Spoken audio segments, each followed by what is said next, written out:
नमस्कार, मैं नागेंद्र पांडे और आप सभी साथी देख रहे हैं आपका यूट्यूब चैनल। साथियों, मुझे 2 दिन हो गया वीडियोस बनाए और आप लोगों को बहुत सारा मैसेज आ रहा था कि सर अब अगली प्लानिंग क्या होगी। देखिए, अभी हम लोग चूँकि व्यस्त हैं, लगातार ड्यूटीज़ में चल रहे हैं, फिर भी हमारी जो टीम है, हमारे जो साथी हैं, वो लगातार काम कर रहे हैं। और आप लोगों ने देखा है कि कोर्ट में उस दिन कैसे बता के पक्ष रखा गया अपना। तो उसी क्रम में फिर हम लोग आज बसंत पंचमी की सबसे पहले आप लोगों को, आप सभी साथियों को बहुत बहुत शुभकामनाएं। बसंत पंचमी के पावन पर्व पर बहुत से लोगों ने आज संगम स्नान किया। आप सभी साथियों में से बहुत लोगों ने किया होगा, तो आप सभी साथियों को बहुत बहुत बधाई। माँ सरस्वती की कृपा हम सब पर बरसे, आप सब पर बरसे, महा सरस्वती की कृपा हो और जल्द से जल्द ये भर्ती पूर्ण हो। देखिए साथियों, इस भर्ती में हुआ क्या कि अभी मैंने जो बोला था पिछले महीने कि हो सकता है कि उसी के आसपास आया जब हमारा कोर्ट का ऑर्डर आया था। जैसे बसंत पंचमी अभी बीतती है, 1-2 दिन बाद हम लोग फिर से अधिकारियों से मिलने का क्रम शुरू करेंगे, क्योंकि अभी प्रयागराज में बहुत भीड़ थी, बहुत ट्रैफिक थी, चलना दूभर था। फिर भी हमारे साथियों ने किसी तरह प्रयास किया। इस भीड़ भाड़ में भी जाके उन्होंने 4-5 दिन आप लोगों ने देखा कि वकील साहब से मिले, मैनेजमेंट वाले से, और उसके बाद फिर कोर्ट में भी वो गए, पैरवी किया वहाँ तमाम चीज़ें। तो इसी क्रम में अब हम लोग फिर से साथियों मिलेंगे जल्द ही। और अभी जैसे सत्र चलेगा, बजट सत्र आने वाला है, तो उसमें भी प्रयास करेंगे कि अगर ये प्रश्न इस तरह के उठते हैं तो वहाँ भी हम प्रयास करेंगे कि ये मुद्दा भी फिर से एक बार विधानसभा और विधान परिषद में हो। अगर शासनादेश नहीं आता है तो, शासनादेश आ जाता है तो फिर कोई बात ही नहीं है।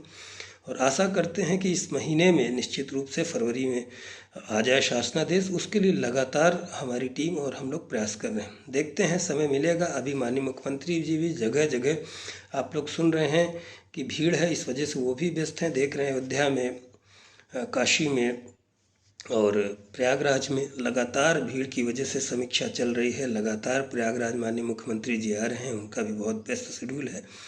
तो जनता दरबार के माध्यम से और किसी माध्यम से मिलने के हमारे जो टीम के साथी वो करेंगे। बाकी जो मेरा प्रयास है, बहुत उच्च स्तर के अधिकारियों से वार्ता हो रही है मेरी, और बहुत जल्द आप लोगों से जब मिलूँगा तो उसकी फ़ोटोज़ वगैरह भी डालूँगा।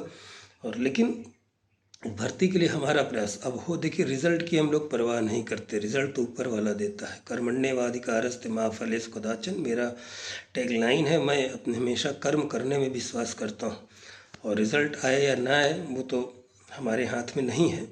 लेकिन इस भर्ती से सत्य बताएं तो न केवल अभ्यर्थी बल्कि हम लोग भी बहुत परेशान हो गए, बहुत मानसिक प्रताड़ना झेल।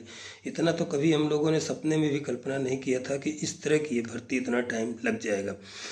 अब देखिए, मैनेजमेंट केस में जैसे जुड़ने, इसका परिणाम हमारा ये हुआ कि हमारे साथियों ने बताया, मैंने भी बताया कि सर ये चीज़ें पता नहीं थी वकील साहब को बताने की। 6-6 बार रिमाइंडर आया, वो हुआ। तो कोर्ट ने देखिए कितना बढ़िया उचित निर्णय दिया है 17 फरवरी तक के लिए, और पर्सनल अपीयरेंस मांगा है डीजी स्तर के अधिकारी। अब उनसे बड़ा तो शिक्षा विभाग में कोई है नहीं। तो आप सोचिए, ये परिणाम होता है पैरवी का। अगर आप लगातार प्रयास करें, ना बताएं, तो फिर भी वो भी केस इसी तरह सामान्य तरीके से चलता रहता। पता न चलता कि कितना रिमाइंडर दिया जा रहा है, कितना शासन की तरफ से कहा जा रहा है, या हम लोग इतना प्रयास कर रहे हैं, या विधानसभा विधान परिषद तक में मुद्दा उठा। ये सब चीज़ें बताना पड़ता है, तब जाके वो चीज़ें लाइट में आती। माननीय कोर्ट को अवगत कराना पड़ता हूँ सब चीज़ों से कि देखिए इतने रिमाइंडर्स आ गए, इतने दिन से रिज़ल्ट आ गया। ये सब चीज़ें रखना पड़ता है, वो तथ्य रखने के लिए। तो इसीलिए हम लोगों की मेहनत की ज़रूरत होती है। तो साथियों, ज़ोर से इसलिए नहीं बोला हूँ, गला ख़राब है तो खांसी आने लगेगी मुझे फिर अगर ज़ोर से बोलूँगा तो मैं, क्योंकि लगातार जुकाम बुखार सर्दी सब बनी हुई है। तो आप लोग परेशान ना हो, परेशान तो आपसे ज़्यादा हम लोग हैं। बहुत से साथी इसमें ऐसे हैं कि देखिए वो बुराई भी करते हैं और काम भी हमें से चाहिए। उन लोगों की मैं परवाह नहीं करता। कारण ये है कि आप अगर इनसे उलझेंगे तो अपने लक्ष्य पे नहीं मिल जाएंगे।